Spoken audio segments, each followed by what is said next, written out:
प्रदेश के बहराइच में एक ऐसा घटना जो कहीं न कहीं हिंदुओं के ऊपर घातक है। जिस तरीके से गोपाल मिश्रा को मौत के घाट उतार दिया, इस लगातार जो है सियासी माहौल काफी गर्म हो चुका है। इस मुद्दे पे बात करने के लिए मैं दिल्ली की जनता के बीच में मौजूद हूँ। उत्तर प्रदेश की जनता भी इस मुद्दे को लेकर क्या सोचती है उस पर बात करेंगे। आपने देखा कि बहराइच में जो है गोपाल मिश्रा के का हत्या कर दिया गया सिर्फ इसलिए कि उसने मस्जिद से झंडा उतारने की जो घटना सामने, कैसे देखते हैं इस चीज को? भाई साहब, उसने मस्जिद से घटना उतारा, वो चीज आप जो सोशल मीडिया पे देख रहे हो बना करके दिखाई जा रही है, वो लड़का है ही नहीं। उस मासूम लड़के को, किसी और मासूम लड़कों को इन्होंने खींच लिया, वहां पर हिंदू बच्चे को खींच लिया। एक हिंदू को अगर तुम मारोगे तो भाई साहब 100 मुल्ले हम भी मारने का दम रखते हैं। और अपनी अगर माँ का दूध पियो, चैलेंज कर करके आ जाओ, तुम्हारी बक्कल इसी भारत में उतारेंगे। अब एक मासूम बच्चे को पकड़ के तुमने 16 गोली मारी और एक सर पे गोली मार दी। तुम इतने बुजदिल बाप के बुजदिल बेटे हो। ये उस 9 साल की बच्ची के बलात्कारी के साले औलाद हैं जिन्होंने हमारे मेवात के अंदर हिंदुओं को मारा था, हमारी हिंदू मांग के संदूर देख करके मारा था, जिन्होंने हमारी बच्चों के 35 टुकड़े कर दिए थे, जिसने 4 साल की बच्ची का दिल्ली के अंदर पांडव नगर में बलात्कार कर दिया, पीलागढ़ी में 3.5 साल की बच्ची का बलात्कार कर दिया, 17 घर हिंदुओं का बंगालों में जला देते, कर्नाटक में हमारी हिंदू बच्चों से ये देह पर प्यार करवा रहे थे। ये वो उस नाजायज बाप की नाजायज औलाद है जो केवल और केवल हिंदुओं को टारगेट कर रहे हैं, क्योंकि हम हिंदू हैं, हिंदू हमारे लिए, इनके लिए हम काफिर हैं, और ये मुसलमान है, और मुसलमान हमारे लिए जिहादी है भाई साहब, और जिहादी रहेगा। उस बच्चे का मौत का बदला 100 मुसलमानों से लेंगे हम लोग। और हर उस माँ की कोक भाई, कोक के बच्चों का समय, चाहे तुम्हारे पास 10,000 करोड़ की संपत्ति हो, चाहे तुम 100 किलो के मालिक हो, चाहे तुम्हारे बाप ने 50 गाड़ी दे रखी हो, चाहे तुम्हारे गले में सोने की 5 किलो की चेन हो, सुन लो, अगर हिंदू हो तो अगर तुमने इस बच्चे का भी बदला नहीं लिया ना, साले तुम्हारे बच्चे मारेंगे। फिर ये लोग, ये तुम्हारे बच्चे मारेंगे सालों को। इनको अकल सिखाने का समय आ गया। ये साले थूक करके तुम्हें खिला रहे हैं, यहाँ तक तो छोड़ो, साले तुम्हारे खाने में मूत करके पिला रहे हैं। जिन रेस्टोरेंटों में तुम जा रहे हो, साले मीनू कार्ड जो तुम पकड़ते हो ना, फलानी सब्जी टिकानी सब्जी, अबे सालो तुम्हारे को वो मीनू कार्ड पे ये थूक रहे हैं, तुम्हारे बर्तनों पे थूक रहे हैं, तुम्हारे सब्जियों पे थूक रहे हैं, तुम्हारी टेबलों पे थूक रहे हैं, तुम्हारी कुर्सियों पे थूक रहे हैं, तुम्हारी शादी ब्याह में फूलों पे थूक रहे हैं। साले जहां पर तुम बैठते हो तुम्हें थूक और मूत करके खिला रहे, तब भी तुम्हारे सारे सगे, तब भी तुम सारे इनको किराए पे कमरा दे रहे हो, तब भी तुम इनको सारे किराए पे कम दुकानें दे रहे हो, तब भी सारे अपनी दुकान के बाद इनको दुकानें लगवा रहे हो। सारे तुम्हारे दुश्मन मुल्ला नहीं है, तुम्हारे दुश्मन वो है जो हिंदू साले इनको किराए पे दे रहे हैं। साले तुम कब जाओगे? तुम लोग तुम जागे, मेरा खुल के बोल रहा हूँ, मेरे को साले इनके बाप का डर नहीं है। और मैं तो नरसिंह महाराज जी के समारे पूरे समर्थन करता हूँ, उनके बयान का भी ठोक करे करता हूँ। उखाड़ दे मेरा, जिसने अपनी माँ का दूध पिया हो, उखाड़े तो सही, साले राख राख कर दूंगा उस गली का, जिस गली से साले अगर मेरे ऊपर पत्थर आ गया, साले राख बदल दूंगा उस गली को। और मैं भाई साहब बहराइच की जनता का धन्यवाद करना चाहता हूँ। 10,000 बंदे निकले, क्योंकि उन्होंने बता दिया इधर जितनी भी माँ की कोख से पैदा हुए ना, वो कट्टर हिंदू है, पक्के प्रभु श्री राम के भक्त हैं। इनकी सालों की नकेल यहाँ कस रखी है। 5,000 से 10,000 हिंदुओं ने साली नकेल कस रखी है। और मैं उस भाई को भी समर्थन देना चाहता हूँ जिस भाई ने अपनी नई बिलेरो की चिंता नहीं करी। साले जिहादी के मकान में 27 टक्कर मारी, सारे का पिल्लर गिरा दिया, मकान टेढ़ा कर दिया। सलूट है ऐसे मर्दों को। मर्द पता लगता है ना किस माँ की। इस तरीके से करेंगे तो ये तो सांप्रदायिक दंगा बन जाएगा। हो जाए भैया सांप्रदायिक दंगे, सांप्रदायिक दंगे हो जाए। हमारे गुरु गोविंद सिंह साहब कह गए थे, इन पे कभी जब तक यकीन मत करना, एक बार तेल में तिल डालना, एक बार तिल में डाल देना, जितने तिल चुपके ना, तब भी इन्हों पे भाई साहब यकीन नहीं कर रहा। तो मैं अपने गुरुओं को फॉलो करता हूँ। हमारे भीमराव अंबेडकर साहब ने भाई साहब पार्टीशन करके एक बुक है, उसमें लिखा है ये कभी भी देश के सगे नहीं हो सकते। तो क्यों मान लू भाई, क्यों मान लू भाई? हमारे राजाओं को किसने मारा? पृथ्वीराज चौहान को किसने मारा? भगत सिंह, राजगुरु, सुखदेव को किसने प्री प्लानिंग से मारा? इन्हीं मुल्ला मुलायमों की सरकारों ने मरवाया भाई साहब। आप समझो, महाराणा प्रताप किससे लड़ रहे थे? सिक्कों से लड़ रहे थे, जैन से लड़ रहे थे, बौद्धों से लड़ रहे थे, हैं गुजर जाट बावन दलित शूद्र पंडितों से लड़ रहे थे। इन्हीं काफिर हो, इन्हीं यही नाजायज औलाद जो यूं कहते हैं भाई साहब हम तो फलाने के वंशी से ढिकाने के वंशी से, ये बताते हैं। ये सबके सब वही है जिन्होंने छत्रपति शिवाजी, महाराणा प्रताप, पृथ्वीराज चौहान को जिनसे लड़ना पड़ा। आज हम लोग इस बात को भूल गए। अखिलेश यादव तो कह रहे हैं कि सरकार जो है योगी आदित्यनाथ की, प्रशासन योगी आदित्यनाथ, हाँ, तो फिर भी इतनी बड़ी घटना की गलती है, गलती है। मैं एक बात बताता हूँ, वो गलती है। पुलिस लेट आती है, सरकार को मैनिफेस्टो रखनी चाहिए, भाई हम आएंगे 15 मिनट में। और आर्मी का दंगे जैसे हिस्सा हो जाएगा ना, तो हम आएंगे कम से कम 4-5 घंटे में, आर्मी मिलिट्री। तो उससे पहले अपने घर में नारियल काटने वाले 500 रखो, कि 10 साल के बच्चे के भी हाथ में पकड़ा दो, नहीं तुम्हारी बच्चों की नाड़ काट जाएंगे। ये वो हैं भाई साहब। मेरे घर में 7 दरवाजे, टॉयलेट के दरवाजे के पीछे नारियल काटने वाला लटका रखा। आधा किसे भेज रहे हो? निकलवा ले मेरे घर से नारियल काटने वाला। ढंग से रखा, ढंग से, और 2 तरफ धार हो रहे, कोई पता नहीं कब कहां से नारियल काटना पड़ जाएगा। तैयार है। चलिए। लोग चीजों को धार्मिक रूप में लाते हैं, जो बात सच है उस पे बात करते हैं, ठीक है। रही बात, अभी आप एक बात सोचो, 16 गोलियां मारी गई हैं, आसान बात नहीं है। मैं आज कह रहा हूँ, मैं यहाँ पिस्टल लगा के 2 गोली लगा के यहाँ से 100 मीटर नहीं जा सकता, पीछे कोई ना कोई है ताकत। और ये गलती पता क्या हुई है, वो जो 37 सीट उत्तर प्रदेश वालों ने दे दी है ना, वो सबसे बड़ी गलती कर दी है उत्तर प्रदेश के लोगों ने। अच्छा, वो बहुत बड़ी गलती। अभी उपचुनाव आने वाले हैं, यही समय है, अपने आप को संभालो, क्योंकि देखो जो वहां से अखिलेश बोलता है कि योगी सरकार ने कराया है, योगी का तो माँ है उसकी, योगी हिंदू लोगों का सहयोगी है, वो हिंदू धर्म का आगू है, जिसको आगे दिखाना है कि मेरा धर्म है, वो कभी अपने माँ के ऊपर लगाएगा। अगर आप योगी जी से ये चीज सवाल पूछोगे ना, वो रोने लग जाएंगे कि यार तुम ये बोल रहे हो कि मैंने अपने माँ के घर पे चलावा दिया है। दूसरी बात, जो लड़का मरा है, 16 गोलियां उसको मारी गई है, 16 गोलियां। आप सोच रहे हो उस माँ पे क्या बीत रही होगी जब उसका शव लेने गई होगी कि 16 गोलियां लगा हुआ मेरा बेटा मेरे पास आ रहा है। उस माँ पे क्या बीत रही होगी, उस बाप पे क्या बीत रहा होगा। 22 साल उन्होंने 22 साल उसको बड़ा किया, वो सोच रहे होंगे कि यार मेरे परिवार के लिए कुछ करेगा, और उन्होंने उस समय उसको छीन लिया। क्यों? ऐसा क्या हो रहा है कि हमें धार्मिक तौर पे लड़ाई करनी पड़ जा रही है? क्या हो रहा है? एक आदमी चैन से नवरात्र नहीं बना पा रहा, नगर कीर्तन चैन से नहीं निकल पा रहे हैं।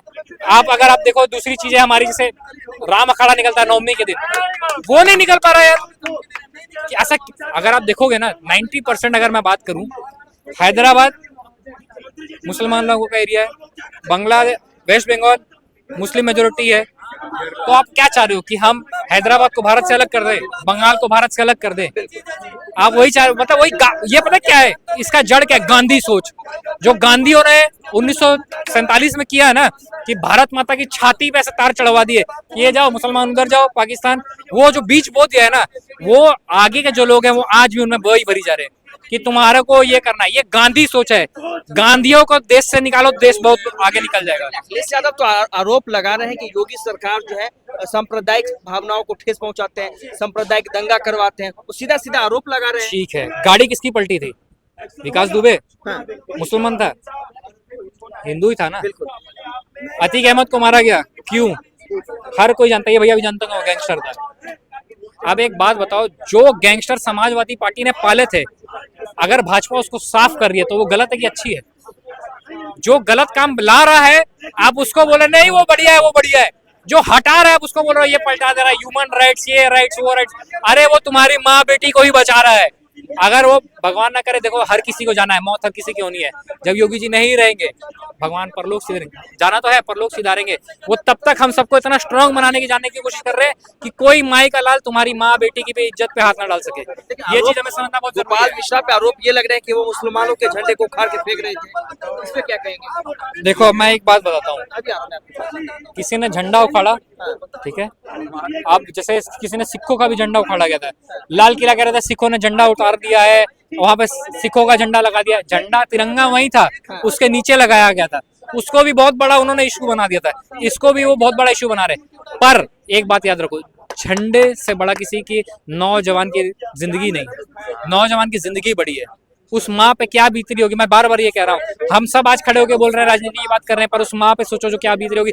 जब उसके घर बेटे की लाश घर पे आई होगी, वो पूरी रात वो सो नहीं पाई होगी, उस लाश को देख रही होगी, ये कल अगले दिन जला देनी है हमने, वो मिट्टी पे मिल जाएगा, कभी नहीं देख पाएंगे उस पे। भैया जी एक सवाल ये भी योगी आदित्यनाथ ने के सवाल पे कहा जा रहा है कि जिस रास्ते से वो डीजे निकल रहा था, तो प्रशासन को पहले बताना चाहिए था कि उस पे गाना कौन सा बजेगा, वो गाना क्या बज रहा था, जिसके वजह से दंगा का रूप कुछ भी गाना, भाई साहब क्या गाना क्या बज रहा था? गाना कोई बज रहा है, कोई पाकिस्तान को गाली दी जा रही है गाने में कि पाकिस्तान रावण की लंका जलाएगा, पाकिस्तान तेरे को भी जलाएंगे, यही गाना चल रहा था जो वायरल है, जो बाकी लिखा भी गया है उस पे FIR पे, इस गाने पे।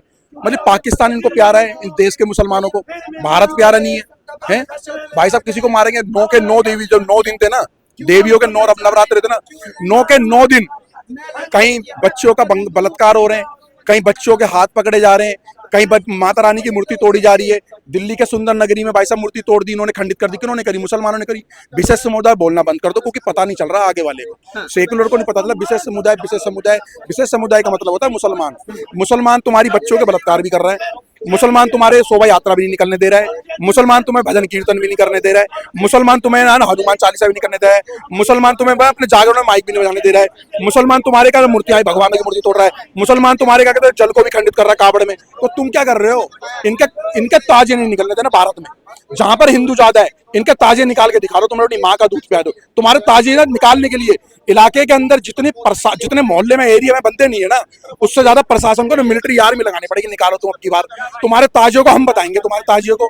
तुम्हारे बाप में इतना दम हो गया कि बहन राम और कृष्ण की भूमि में तुम बहन हिंदुओं को टारगेट कर रहे हो। यहाँ से झंडे वाले मंदिर से यहाँ पर क्या कहते हैं कड़कड़डुमा कोर्ट के पास में जो जोत लेके जा रहे थे, जोत के ऊपर इन सुअर के पिल्लों ने 9 साल के बलात्कारियों ने मांस फेंक दिया। नरसिंहानंद महाराज जी ने सही बोला है जो बोला है मोहम्मद प्रॉफिट के लिए, और उस बात का ना मैं खुल के समर्थन करता हूँ। इन साले सुअरों से मैं नहीं डरता। आ जाओ, गस्ता के नबी की है किस सारे आलू टमाटर बिक रहा है तुम्हारा, कुत्तों तुम्हारे से बदला लिया जाएगा। कन्हैया लाल तक का भी इन सुअरों ने अल्लाह अकबर बोल करके इन सुअर के पिल्लों ने कन्हैया लाल की गर्दन काटी थी। इन साले सुअरों के ना नहीं नकेल खसेंगे भारत के अंदर, और अपनी गली के कुत्तों को मारना बंद करो, उनको साले पालना चालू करो। इन सालों को काट काट करके कुत्तों को खिलाएंगे, इनको इस सीमा को पार भी नहीं करने दे रहे सुअरों को। भाई साहब, एक हिंदू के बदले 100 मुल्ले मारेंगे। लगाओ हाथ तुम्हारी, लगाओ। साले अपने 10 साल 12 साल के बच्चों को बता रहा है बहन के सुअर आ जाने दरवाजे पे, साले कमरे फेंक के मारे 5वीं मंजिल से, साले फाड़ कर कुचल करके रख देंगे सुअरों को। जिसने अपनी माँ का दूध पिया आ जाना फरीदाबाद, सारे तुम्हारी नकेल कसेंगे भारत के अंदर। हिंदू बताओ, शेरनी माँ की कोख से पैदा हो तो बताओ अपने आप के हिंदू हो। साले 2 लाख का फोन, 20,000 का जूता और बड़ी गाड़ी में बैठ करके, और साले बड़े 10 एसी में बैठ करके अपने आप को हिंदू मत बताओ। सालो बाहर निकलो और बताओ इन सुअरों को, और उस बच्चे का बदला हम लेंगे, साढ़े काम बदला उस सुअरों का बदला हम लेंगे। भाई साहब, वैसी का कहना है कि देश में 2014 के बाद से हिंदू मुसलमान होने लगा। इससे पहले जो हिंदू मुस्लिम आपस में भाई भाई उसकी बताता हूँ, सांप्रदायिक मुद्दे को भड़काया जा उस रहा है। 15 मिनट वाले कुत्ते की मैं बताता हूँ। जो कुत्ता यूं बोल रहा था 15 मिनट के लिए पुलिस हटा लो, बेटा शिकल देख अपने बाप की, सुन बे ओवैसी। साले 19 मिनट तेरे दरवाजे पे खड़े होकर साले तू मेरे ना जूते पे जो थोड़ी बहुत धूल भी जमी थी ना उसको भी नहीं हिला पाया। साले तू हिंदुओं को मिटाएगा भारत से। 19 मिनट विजय कट्टर हिंदू, अभिषेक, स्वतंत्र, आजाद, विनोद, हम खड़े हुए थे। बाल उखाड़ के दिखा दे साले, तेरी खैल उतार देंगे साढ़े। 15 मिनट की धमकी दे रहा था। 2014 से पहले क्या था ना, डिजिटल इंडिया, स्मार्ट इंडिया नहीं था। अब क्या होता, बगल वाला पड़ोसी थप्पड़ मार रहा ना तो 15 मिनट बाद बगल वाली गली को पता लग जाता है पीछे वाली गली में थप्पड़ मारा किसी ने। तो अब पता लग रही है, ये पहले घटनाओं को दबाए जाते थे, मीडिया को पैसा दे करके उनको चुप करवाया जाता था। तो भाई साहब अब नहीं कुछ दब रहा, अब जागरूकता है। लेकिन मैं हाथ जोड़ के विनती कर रहा हूँ, ये मुसलमान सारे के सारे एक है। मेवात में तुम्हारी मांग का संदूक देख करके, मेवात के अंदर तुम्हारी मांग का संदूर देख करके मारा था। जाटनी, जाट, गुजरनी, बावन, दलित, शूद्र देख करके नहीं मारा था, मांग का संदूर देख करके मारा था। अंत कैसे होगा? बहराइच में हुए घटना को लेकर क्या सोचते हैं आप? मैं तो इतना ही सोचता हूँ, बचपन से सिखाया गया सबका मालिक एक है, अब समझ में आ रहा है कि सबका कातिल एक है। हाँ। आज इन जिहादियों से सिर्फ हमारा देश नहीं लड़ रहा। हाँ। Bangladesh, Pakistan, France, Japan, Australia, ना जाने कितने देशों में इन जिहादियों ने अपनी जिहादी मानसिकता को बिल्कुल साफ दर्शा रहे हैं। अच्छा। ये जहाँ रहते हैं, जिस थाली में खाते हैं उसी में छेद कर देते हैं। इनकी मानसिकता यही है। जब 47 में इस देश का बंटवारा धार्मिक आधार पर हुआ था तो इन्हें अपने देश पाकिस्तान में जाना चाहिए था। एक तो किराए के टट्टू यहाँ आके रहने लगे, ऊपर से हमें ही आंख दिखाने वाली बातें करने लगे। कभी आपने सुना है कि किसी मुहर्रम के त्योहार में इनकी यात्रा में कभी पथराव हुआ हो? क्योंकि ये हमारे संस्कार हैं। हाँ। और इनके संस्कार क्या हैं, ये बार बार दर्शाते हैं। कभी पूजा पंडाल में जाके इनकी गुंडागर्दी, कभी ये यात्राओं पे पथराव कर देते हैं, कभी ये हिंदू युवकों को गोली चला देते हैं, कहीं ये हिंदू बच्चियों को क्या नाम है फ्रिज के अंदर रख देते हैं, कभी नदी नहर नालों में बच्चियों की लाशें पाई जाती हैं। उनका अपराधी कोई होता है तो कौन होता है? आपको ही पता है, मुझे ही पता है, जिहादी मानसिकता के लोग। तो अगर ये जिहादी मानसिकता के लोग इस तरीके से नहीं मान रहे तो इन्हें पे वही वाली बात है, पहले ऐसा हिंदू बन के ही रहना पड़ेगा। जो महात्मा गांधी की बात थी कि इस गाल पे कोई चांटा मारता है इस गाल पे खा लो, अब उससे काम नहीं चलेगा। अगर कोई थप्पड़ मारा तो उसके मुंह पे ना घूंसा मारने की ताकत हमें रखनी पड़ेगी, जब अब हम और हमारे लोग सुरक्षित रह पाएंगे। अन्यथा इसी तरीके से हिंदू बढ़ता रहेगा और इसी प्रकार से कटता रहेगा। एक विशेष संदेश हमारे हर एक हिंदू भाई तक दिवाली से और धनतेरस से पहले पहुंचना चाहिए। अगर हिंदू सहिष्णु है तो ध्यान रखें, 36 बिरादरियां समस्त हिंदू और समस्त पंथ विष्णु हैं, सुदर्शन चक्र हाथ में उठाने वाले हैं। धनतेरस के दिन सोना, चांदी और स्टील की खरीदारी को त्याग करके लोहा और पीतल की खरीदारी अपनाओ। लोहा और पीतल खरीदो, क्योंकि आयुर्वेद में भी लिखा है अगर तुम्हारे परिवार का संरक्षण करेगा तो लोहा और पीतल जैसी धातु ही करेगी। सोना चांदी आभूषणों में है, लूट लूट के ले जाएंगे, लोहा और पीतल ही तुम्हारी रक्षा करेगा। और सुनो, संदेश दे देना खोल के उन बाबर के पिल्लों को जो कहते हैं करबला का मैदान। तुम्हारे अब्बा ने, तुम्हारी अम्मी ने कभी कुरुक्षेत्र की युद्ध भूमि का जिक्र तुम्हें नहीं सुनाया? अगर सुना दिया होता तो हिंदुओं को लोरिया सुनाने वाली बात कभी अपने जहन में भी नहीं लाते। तुम्हारा बाबर भी गड़ा गड़ा धरती में आज जय श्री राम बोल रहा है। जय हमारे साथ वकील साहब हैं।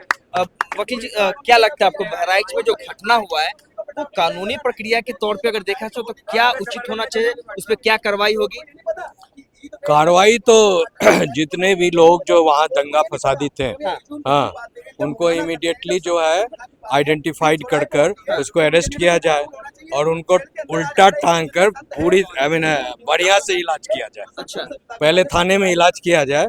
यहाँ पर कोई ह्यूमन राइट्स नहीं काम करना चाहिए, नहीं तो साले कुत्ते आएंगे कहेंगे अरे ह्यूमन राइट्स है, आप इसको मार कैसे बिना मार का ये जाएंगे, कहेंगे हाई कोर्ट सुप्रीम। मैं खुद वकील हूँ, लेकिन ये कहता हूँ ये जो लंबी जो 20 साल तक लड़ाई चलती है और एक महीने के बाद बेल हो जाती है तो उनका मनोबल बढ़ जाता है। तो ऐसे मनोबल जो दुष्ट हैं इस देश को, भारत देश को, दुष्टों की दुष्टता से जितना नुकसान नहीं हो रहा है उससे ज्यादा सज्जनों की निष्क्रियता से हो रहा है। और हमारे सज्जन, हमारे नेता, हमारे ब्यूरोक्रेट्स, हमारे कोर्ट सभी सज्जन का मुखौटा पहनकर निष्क्रिय बैठे हुए हैं। इसीलिए दुष्टों का जो है ये घमासान जारी है। कैसे देखते हैं बहराइच में जिस तरीके से गोपाल मिश्रा की हत्या कर दी गई, उसको कैसे देखते हैं? वकील साहब एक बार आइए। वकील साहब को बुलाए ना, वकील साहब कैसे देखते हैं? ये हमारे वकील साहब आदरणीय हमारे वकील साहब हैं और अच्छी तरीके से कानून को जानते हैं। बिल्कुल। और अधूरा ज्ञान तो है नहीं, वकील को पूरा ज्ञान है। बिल्कुल। अगर कहीं भी गुंडागर्दी होती है, कहीं भी दंगे होते हैं, कहीं भी कोई हादसा होता है, उसका जिम्मेदार स्वयं प्रशासन होता है। अच्छा। प्रशासन होता है, वहाँ का सीएम होता है। अगर बुलडोजर की बात आती है तो बुलडोजर की बात सत्य है कि बुलडोजर चला जाना चाहिए। उन लोगों पर चलाना चाहिए जो लोग वहाँ के दोषी है। अपराधी की कोई जात नहीं होती, अपराधी का कोई धर्म नहीं होता, अपराधी किसी भी कौम में पैदा हो सकता है। अगर आप किसी एक आदमी को पर्टिकुलर, अगर अपराधी मैं हूँ तो आप मेरे परिवार या किसी रिश्तेदारों को परेशान करोगे, गलत है। 90% अपराधी मुसलमान क्यों हो रहा है? अगर अपराधियों की कोई जात नहीं होती, अपराधियों के कोई, सुनिए, अपराधियों की, इन्होंने कहा कि अपराधियों की कोई जात और धर्म नहीं होती है, तो नेशनल क्राइम ब्यूरो रिकॉर्ड को आप देख लो, उसका सर्वे देख लो, उसका डाटा देख लो, उसमें 90% जो है मुसलमान ही क्यों क्राइम में। और मैं आपको एक जानकारी के लिए बता दूं, बहराइच में हुए घटना के लिए 4 लोगों को डिटेन किया गया है और 4 के 4 लोग मुसलमान हैं। इस पे क्या कहेंगे? देखिए, 4 लोग मुसलमान हैं, जाति है ना उनकी, आप जाति नहीं होती। 4 लोग मुसलमान हैं कि 4 लोग मुसलमानों से पूरे मुसलमानों को थोड़ी घेरा जा सकता है। भैया नहीं घेरा, नहीं, ऐसा नहीं है। क्या मुसलमान डेमोक्रेसी में, क्या मुसलमान ही देश का डेमोक्रेसी में, कानून में या जज में या जुडिशरी में नहीं है? क्या है? क्या वो अगर चारों अपराधी उनकी अदालत में आएंगे तो वो कानून से अलग फैसला करेंगे क्या? बिल्कुल नहीं करेंगे ना। क्या कहेंगे? ये तो कह रहे हैं कि किसी भी अपराधी का जात नहीं होता। हाँ, जवाब जब मुख्तार अंसारी कब्र के अंदर पहुंचता है ना तो 4 लाख पहुंच जाते हैं भाई साहब, वहाँ 4 लाख उसके समर्थन में। ये बात कर रहे हैं, कोई नहीं होता। अरे अपराधी का कोई जात धर्म नहीं होता है वो मुर्गे की तरह होता है। जब मुर्गा मर जाता है, जैसे मुर्गे का नाम रखे जाता है बटर चिकन, कढ़ाई चिकन, तो इस तरीके से वो मुसलमान होकर निकलता है। फिर जब उसका अंत होता है तो उसको मुसलमान होकर निकलता है। और भाई सही कह रहा है इस चीज को, क्योंकि भैया यहाँ ये जो जिस तरीके की स्थिति अब चल रही है, ये पहली बार नहीं चल रही। यहाँ तो महीने में 6 बार होते हैं हमारे ऊपर पथराव, कभी हमारी शोभा यात्राओं पे, तो कभी हमारे कीर्तनों पे, कभी कहीं एक साइड। तो ये पहली बार नहीं हो रहा है यहाँ। तो इसको ये सोचने की जरूरत नहीं है कि ये हो क्या रहा, इसको ये विषय है कि इन आतंकियों का अंत कैसे करना है। ठीक है आशुतोष, तमाम लोगों से हमने बात की और तमाम लोगों की प्रतिक्रिया यही है कि जिस तरीके से बहराइच में घटना हुई, इसको लेकर जो है योगी आदित्यनाथ को संज्ञान लेना बहुत जरूरी है। बहरहाल इस मुद्दे को लेकर आपकी क्या प्रतिक्रिया हमें कमेंट करके जरूर बताएं। देश दुनिया के तमाम खबरों के लिए बने रहे, मेरे यानी संतोष के साथ गुंसा भारत, दिल्ली।